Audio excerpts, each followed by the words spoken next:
আজকে আপনাদের আরেকটি এমন দৃশ্যের কথা শোনাবো যা শুনলে আপনার গায়ের লোম দাঁড়িয়ে যাবে।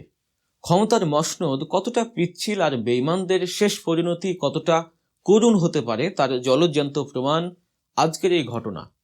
যে মানুষগুলোকে কদিন আগেও আপনারা মাথার তাজ বানিয়ে রেখেছিলেন, যাদের কথায় দেশ উঠত আর বসত, আজ তাদের দিকে কেউ ফিরেও তাকাচ্ছে না। সংসদ ভবনের সামনে যা ঘটল তা দেখলে আপনি বিশ্বাস করতে পারবেন না যে এরাই সেই দুর্দণ্ড প্রতাপশালী উপদেষ্টারা। পুলিশ স্যালুট দেয়া তো দূরের কথা, ভিড় ঠেলে চলে যাওয়ার সময় ধাক্কা দিয়ে সরিয়ে দিচ্ছে। ভাবা যায় অন্তর্বর্তীকালীন সরকারের সেই হেভিওয়েট উপদেষ্টারা আজ ফুটপাতের ধুলোর সমান। কিন্তু কেন এই দশা? ক্ষমতার চূড়া থেকে কেন তারা আজ আস্থা করে নিক্ষিপ্ত হলেন? নৈপথ্যে কি শুধু বিএনপির রাজনীতি, নাকি জুলাইয়ের শহীদদের রক্তের অভিশাপ? কলমের এক খোঁচায় যারা আইন পাল্টে ফেলতেন, আজ তারা কেন পালানোর পথ পাচ্ছেন না? এই ভিডিওতে আমরা ধাপে ধাপে উন্মোচন করব সেই গোপন রহস্য। সংসদ ভবনের চত্বর, নতুন এমপিদের শপথ অনুষ্ঠান চলছে, চারদিকে সাজ সাজ রব, ক্যামেরার ফ্ল্যাশ আর নিরাপত্তার কড়াকড়ি।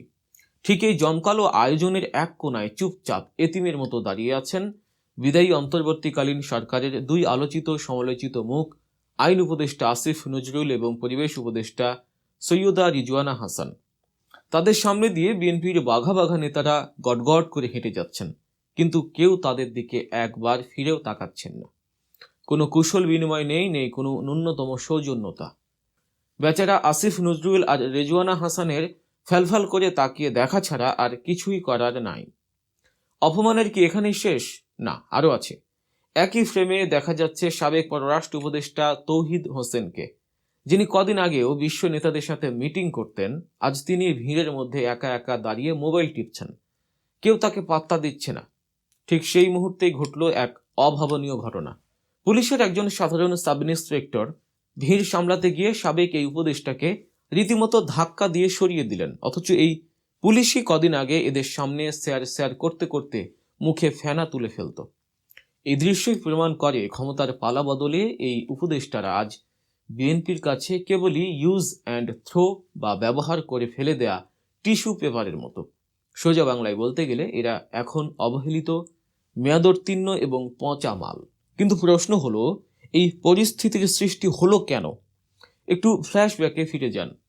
ডক্টর ইউনূসের নেতৃত্বে যখন এই সরকার দায়িত্ব নিল, তখন দেশের মানুষের প্রত্যাশা ছিল আকাশচুম্বী। মানুষ ভেবেছিল এরা জুলাই বিপ্লবের আসল ফসল ঘরে তুলবে, এরাই দেশের ত্রাণকর্তা। ডক্টর ইউনূসের ক্যাবিনেটের প্রতিটি সদস্যকে মানুষ মাথায় করে রেখেছিল।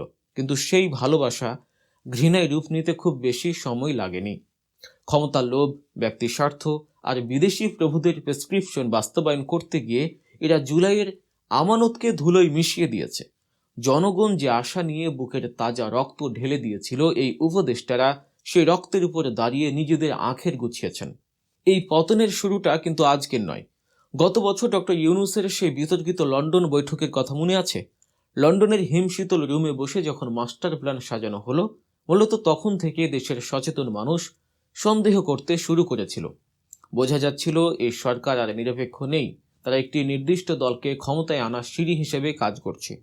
জুলাইয়ের ম্যান্ডেটকে তারা লন্ডনেই বিক্রি করে দিয়েছিল, যার চূড়ান্ত ফলাফল আমরা আজ চোখের সামনেই দেখতে পাচ্ছি। আসুন এবার এক একজন উপদেষ্টার আমলনামা একটু ঘেঁটে দেখি। শুরুতে আসা যাক আইন উপদেষ্টা আসিফ নজরুলের কথায়। তার কর্মকাণ্ডে দেশের মানুষ সবচেয়ে বেশি হতাশ হয়েছে।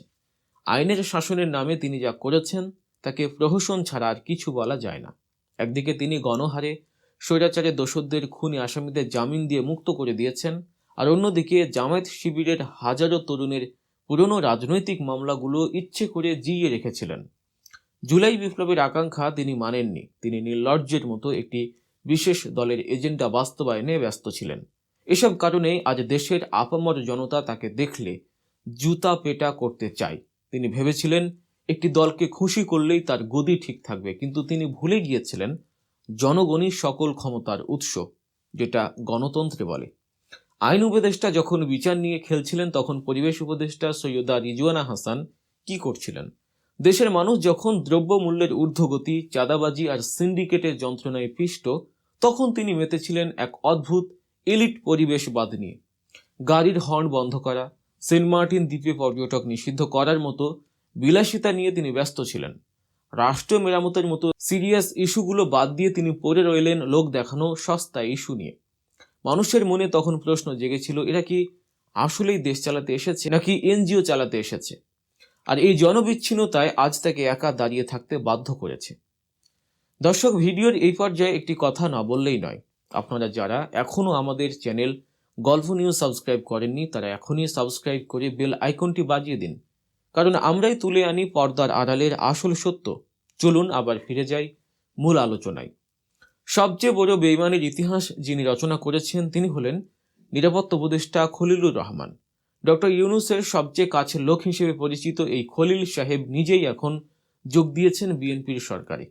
এর চেয়ে বড় প্রমাণ আর কি লাগে যে এই অন্তর্বর্তীকালীন সরকার শুরু থেকেই বিএনপির বি টিম হিসেবে কাজ করেছে। খলিল সাহেবরা ভেতরে ভেতরে নির্বাচন ইঞ্জিনিয়ারিং করেছেন, ভোটের মাঠ সাজিয়েছেন একটি বিশেষ দলের জন্য। তার জন্য পুরস্কার হিসেবে আজ তিনি মন্ত্রিত্বের চেয়ারে বসেছেন। পুরো ক্যাবিনেটে একমাত্র ফাউজুল কবির খান ছাড়া আর কেউ জুলাইয়ের শহীদদের কথা ভাবেনি। বাকিরা শুধু রাজনৈতিক স্টান্টবাজি করেছেন। ইউনূস সরকারের প্রতি মানুষের যেটুকু মায়া অবশিষ্ট ছিল তা শেষ হয়ে যায় শহীদ ওসমান হাদির মৃত্যুতে। এই শহীদের খুনিদের বিচারের দাবিতে যখন মানুষ রাজপথে নামল, যখন যমুনা ঘেরাও করলো, তখন তাদের কথা শোনার বদলে উল্টো গণহারে পিটুনি দেয়া হলো। খুনিদের বিচার না করে উল্টো বিচার প্রার্থীদের পেটানো এই ঘটনা ইউনূস সরকারকে চরম অজনপ্রিয় করে তোলে। মানুষ বুঝতে পারে এরাও আসলে স্বৈরাচারের আরেকটা নতুন ভার্সন। শহীদদের রক্তের সাথে বেইমানি করলে তার ফল যে ভালো হয় না তা আজ হাতে নাতে প্রমাণিত। সাধারণত যে কোনো সরকার যখন বিদায় নেয় তখন মানুষের মনে একটু হলেও মায়া থাকে, কিন্তু ইউনূস সরকার যখন ক্ষমতা ছাড়ল তখন কেউ এক ফোঁটা চোখের জল ফেলেনি। উল্টো রাস্তাঘাটে, চায়ের দোকানে, সোশ্যাল মিডিয়ায় মানুষ তাদের গালাগালি করছে। বেইমানদের পরিণতি এমনই হয়।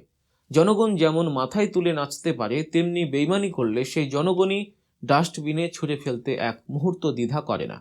এসআইয়ে ধাক্কা খাওয়া তৌহিদ হোসেন বা অপমানিত আসিফ নজরুল রায় তার সবচেয়ে বড় প্রমাণ। জাহাজ যখন ডুবতে শুরু করে তখন সবার আগে ইঁদুররা পালাতে থাকে। অন্তর্বর্তীকালীন সরকারের বিদায়ের পর ঠিক এই দৃশ্যটাই আমরা দেখেছি। গত 1.5 বছর ধরে এসি রুমে বসে জাতির সামনে লম্বা লম্বা নীতিকথা আওড়েছেন, তারা এখন একের পর এক চুপি চুপি দেশ ছেড়ে পালাচ্ছেন।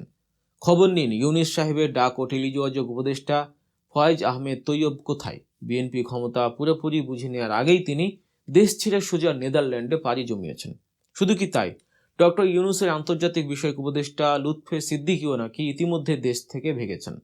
ক্ষমতা ছাড়ার 48 ঘন্টা পার হতে না হতেই এই উপদেষ্টারা যেভাবে লাপাত্তা হয়ে যাচ্ছেন তাতে মনে হচ্ছে তারা জানতেন যে তারা দেশের মানুষের সাথে কি লেভেলের বেইমানি আর বাটপারি করেছেন।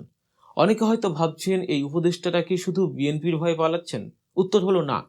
বিএনপির তো এখন মধু চন্দ্রিমা চলছে, তারা কেন এদের মারতে যাবে? বরং এই সরকার তো বিএনপিরই সেট আপ করা।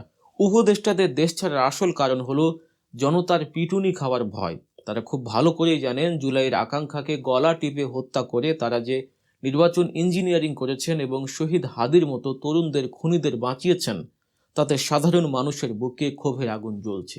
রাস্তায় নামলে জনগণ যে জুতা পেটা বা গণপিটুনি দিতে পারে, এই সাইকোলজিক্যাল ট্রমা বা আতঙ্ক থেকেই বাকি অনেক উপদেষ্টা এখন দেশ ছাড়ার জন্য গোপনে ট্রাভেল ব্যাগ গোছাচ্ছেন। আরও একটি বেইমানি জলজ্যান্ত দৃষ্টান্ত দেয়। ইংরেজিতে যাকে বলে কার্মা ইজা বুমেরাং। রাষ্ট্রীয় সংবাদ সংস্থা বাসসের এমডি মাহমুদ মোর্শেদের ঘটনা শুনলে আপনি হাসবেন নাকি কাঁদবেন বুঝতে পারবেন না। এই মাহবুব মোর্শেদ সাহেব গত 1.5 বছর বাসসকে ব্যবহার করে পুরোপুরি বিএনপির পক্ষে দালালি করেছেন। সুযোগ পেলেই জামায়াত ইসলামীর বিপক্ষে বিষোদ্গার আর নেগেটিভ নিউজ করেছেন। তিনি ভেবেছিলেন বিএনপির দালালি করলে বিএনপি ক্ষমতায় এসে তাকে মাথায় তুলে নাচবে, কিন্তু রেজাল্ট কি হলো? এখন সেই বিএনপির লোকরাই তাকে ঘাড় ধরে মারধর করেছে, অফিস থেকে বের করে দিয়েছে, আর তিনি এখন মিডিয়াতে এসে কান্নাকাটি করছেন। এটাই হলো দালালদের আসল পরিণতি। যারা অন্যের হয়ে দালালি করে, দিন শেষে সেই প্রভুরাই তাদের লাথি মেরে ডাস্টবিনে ফেলে দেয়। আমাদের কাছে থাকা ভেতরের খবর বলছে খুব শিগগিরই এই সরকারের বেশ কয়েকজন হাই প্রোফাইল উপদেষ্টা এবং আমলাকে গ্রেফতার করা হতে পারে। বিএনপি তাদের নিজেদের ইমেজ ক্লিন রাখার জন্য এবং আমরা দুর্নীতির বিরুদ্ধে এটা প্রমাণ করার জন্য এই পচা মাল বা ইউজ টিস্যু পেপারগুলোকে বলির পাঁঠা বানাবে। আজকের এই মেগা বিশ্লেষণের শেষ কথা হলো, আজ আসিফ নজরুল, ফয়েজ আহমেদ তৈয়ব বা মাহমুদ মোর্শেদদের যে করুণ এবং অপমানজনক পরিণতি আমরা দেখছি তা কোনো রাজনৈতিক দুর্ঘটনা নয়। এগুলো হলো জুলাই আগস্টের 2000 শহীদদের সাথে বেইমানির ফল। যে তরুণেরা বুকের তাজা রক্ত দিয়ে হাসিনাকে হটিয়েছিল, তাদের রক্তের উপর দাঁড়িয়ে যারা নিজেদের আঁখের গুছিয়েছে এবং একটি দলের দালালি করেছে, প্রকৃতি তাদের ক্ষমা করবে না। দর্শক, পুরো বিষয়টি নিয়ে আপনি কি মনে করেন? আসিফ নজরুলদের এই অপমান কি তাদের প্রাপ্য ছিল, নাকি পুরোটাই সাজানো নাটক? আপনার মতামত অবশ্যই কমেন্ট করে জানাবেন। আর যাওয়ার আগে অবশ্যই আমাদের চ্যানেল গল্প নিউজ সাবস্ক্রাইব করতে ভুলবেন না। দেখা হবে পরবর্তী কোনো ভিডিওতে। ততক্ষণ পর্যন্ত চোখ রাখুন আমাদের গল্প নিউজে। আল্লাহ হাফেজ।